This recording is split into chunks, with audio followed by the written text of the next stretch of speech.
안녕하세요. 오늘도 사금의 시간 함께해서 감사합니다. 오늘 마태복음 5장 7절입니다. 내용을 함께 살펴보도록 하겠습니다. 긍휼히 여기는 자는 복이 있나니 그들이 긍휼히 여김을 받을 것이며 라고 말씀하고 계십니다. 그럼 긍휼히 여긴다는 건 무엇인가요? 그리고 온유에 대해서 공부했었죠. 온유는 뭐죠? 내가 저 사람 안에 있는 빛을 보는 거예요. 아, 참 아름다운 사람이구나. 선한 사람이구나. 나에 대해 따뜻하구나. 저 사람도 나의 안에 있는 빛을 보는 거예요. 나를 아름답게 보고 나를 선하게 보고 내가 본인의 어떤 따뜻한 마음을 갖고 있는지 보는 거죠. 그래서 자연스럽게 부드러운, 사랑스러운 관계가 맺어지는 것이 온유라고 말씀드렸습니다. 그럼 긍휼은 여기에 비해서 저 사람은 내 안에 빛을 못 봐요. 그럴 수 있는 시선이 없어요. 저 사람 자체도 지금 어두움이에요. 빛이 없어요. 근데 내가 저 사람을 볼 때 지금 보여지는 어두움이 아니라 저 아래 가라앉아 있는 빛이 보이는 거예요. 이 사람 되게 아름다운 모습이 있는데 이 사람 안에 깊은 선함이 있는데 이 사람 참 따뜻한 게 있는데 이렇게 가라앉아 있네. 이게 본 모습인데 너무 안타깝다.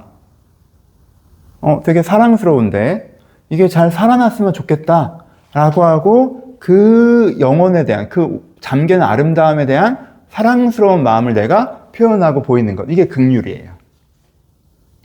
내가 안에 있는 어둠보다 더 깊이 담겨있는 빛을 보는 것. 그리고 그래서 사랑하고 안타까워하고 격려하는 것.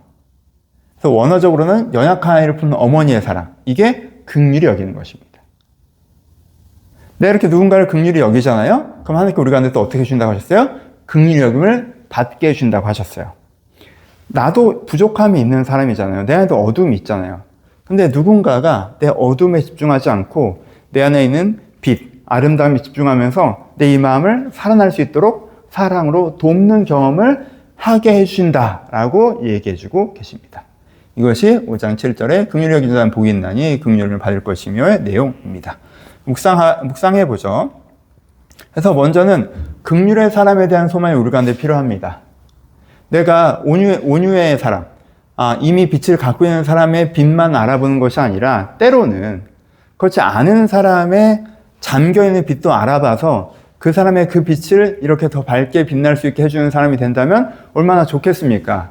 근데 이게 내가 억지로 하는 것이 아니라 나에겐 그냥 보여서 나에겐 그게 보여서 그냥 사랑스러워서 한 거기 때문에 그렇게 어려운 것도 아니거든요. 그리고 이렇게 되면 어떻게 돼요? 서로가 서로를 살리는 일들이 벌어지잖아요. 그러니까 너무 좋은 일이잖아요. 그러니까 내가 하나님 때로는 내가 온유에서만 머무르는 것이 아니라 누군가에게 긍휼히 여기는 사람이 되길 바랍니다 라는 소망을 우리가 가져볼 수 있을 것 같아요. 두 번째, 그렇게 되면 또 우리 가운데 어떤 일이 벌어진다고 말씀하세요? 긍휼의 공동체에 대한 그림을 그려주시죠. 보세요. 긍휼히 여기는 자는 긍휼히 여김을 받을 거라고 말씀하시잖아요. 그러니까 우리가 어느 정도는 다 부족한 사람들이에요. 그래서 서로를 이렇게 겪다 보면 서로의 어두움들이 서로를 툭툭툭 치고 지나간단 말이에요. 처음에 소개할 땐 신앙 얘기만 했기 때문에 되게 좋은 사람, 빛만 받고 온유의 관계를 좀 맺었는데 조금 지내다 보니까 서로 깊은 어둠들을 또 갖고 있어. 근데 그런 상황에서 서로의 어둠에 집중하지 않고 알고 보니 이랬네 실망하지 않고 서로의 빛에 집중을 해줘. 그럼 이게 서로가 서로를 살리는 공동체가 되겠죠. 이게 긍휼의 공동체죠. 서로의 아름다움에 집중하기 때문에 서로를 살리는 사랑의 공동체가 된다는 거예요. 이렇게. 그렇죠.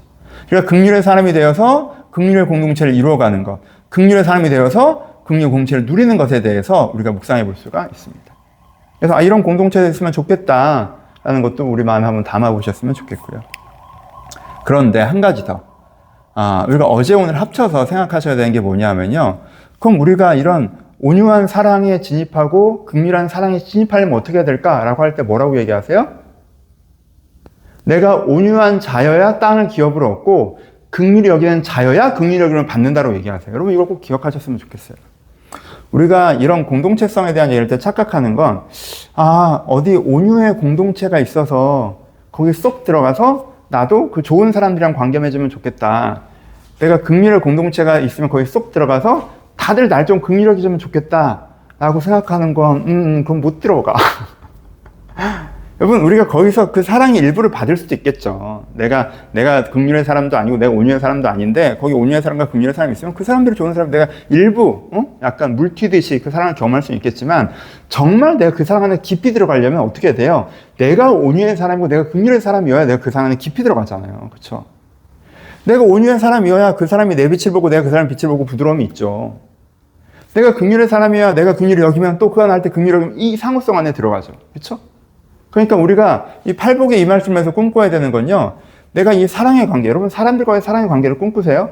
그럼 누군가 나타나 나를 사랑해 주기만 바라시기보다 내가 하나님의 사랑으로 온유한 사람이 되고 긍휼적인 사람이 되면 이 사랑의 공동체 안에서 그 사랑을 누릴 수 있다는 거. 이걸 꼭 기억하셨으면 좋겠어요.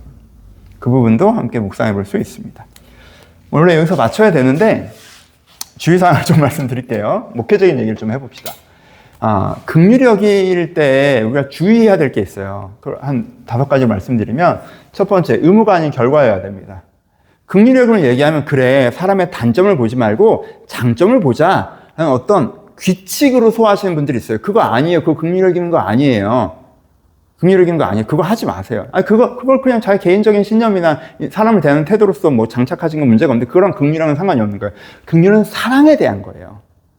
그러니까 그래, 사람의 단점 보자고 장점 보자가 아니라 어떤 사람에 대해서 하나님께서 긍휼한 마음을 주신다라는 거예요. 주신다는 거예요.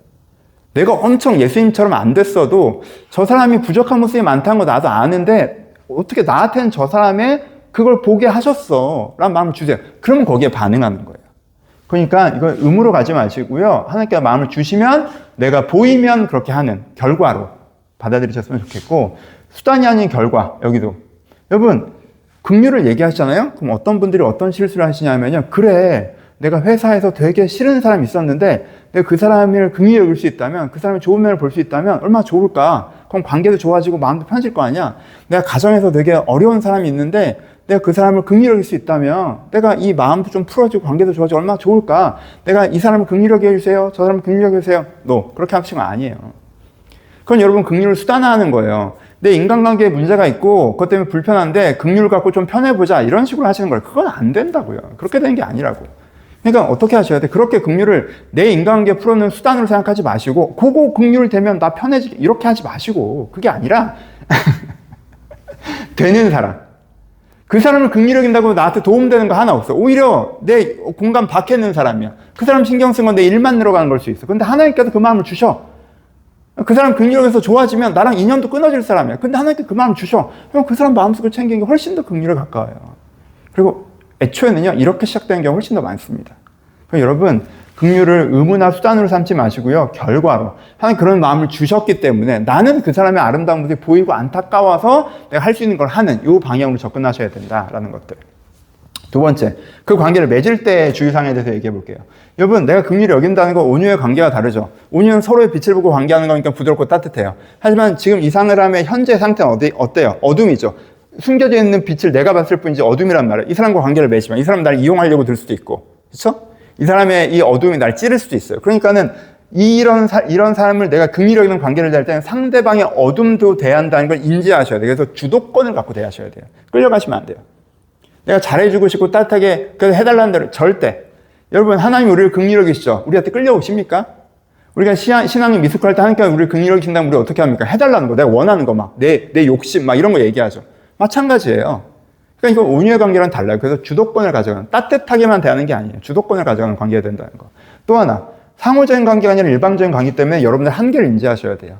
내 에너지 여유가, 내 영적인 수준이 이 사람한테 3 정도 긍휼할 수 있어. 근데 저 사람은 7, 8, 90을 바랄 수도 있어요. 그렇게까지 못 가요. 3, 끝.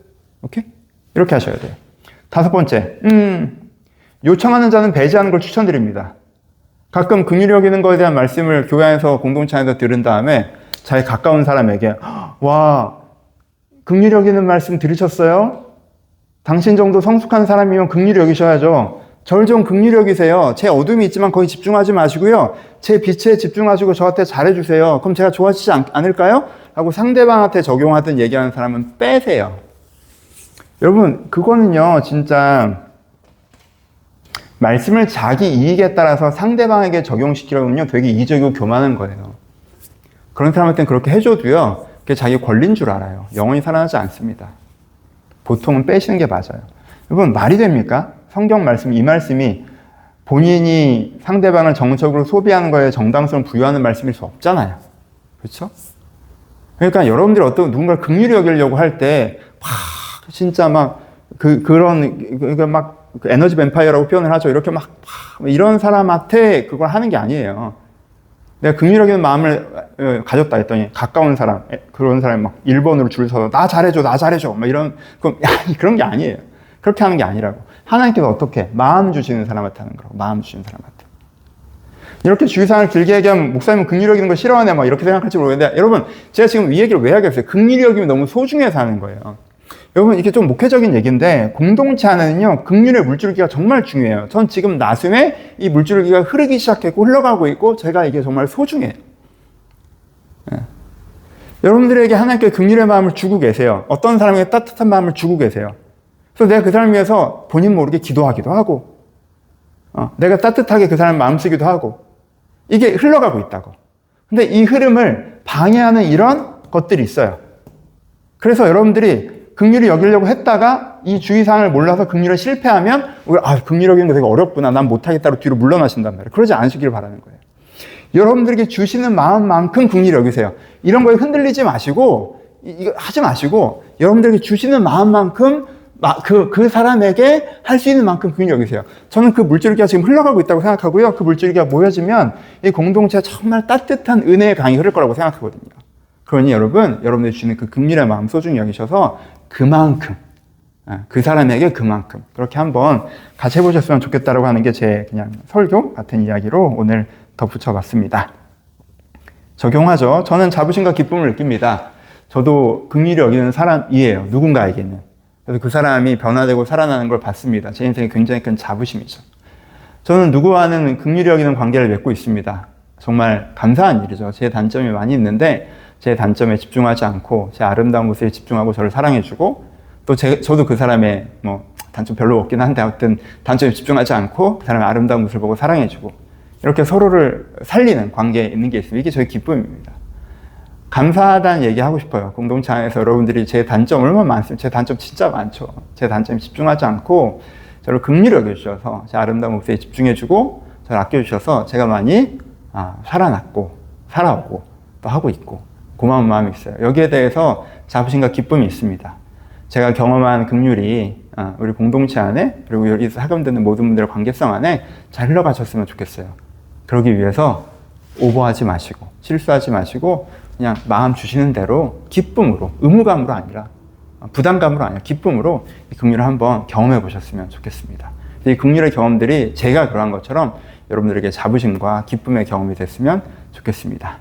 좋은 아침입니다. 오늘 어떠세요? 좀 피곤하시면 여러분들이 정말 사랑하는 사람, 여러분들을 사랑하는 사람, 나의 단점에도 불구하고 나를 아끼고 사랑해 주는 사람, 또 그 사람의 단점을 들고 내가 아끼고 사랑하는 사람 한번 떠올려 보시면서 이 사랑으로 한번 힘내시는 그런 하루가 되셨으면 좋겠습니다. 그리고 무엇보다 하나님께서 여러분들 그렇게 긍휼히 여기십니다. 그래서 오늘 혹시 내 단점에 툭 튀어나와서 나에 대해서 좀 실망스러우시면 하나님은 여러분들 그 단점이 아니라 여러분들 가장 아름다운 곳에 집중하고 계시니까 하나님 시선에서도 주님을 얻으셨으면 좋겠습니다. 좋은 하루 되세요.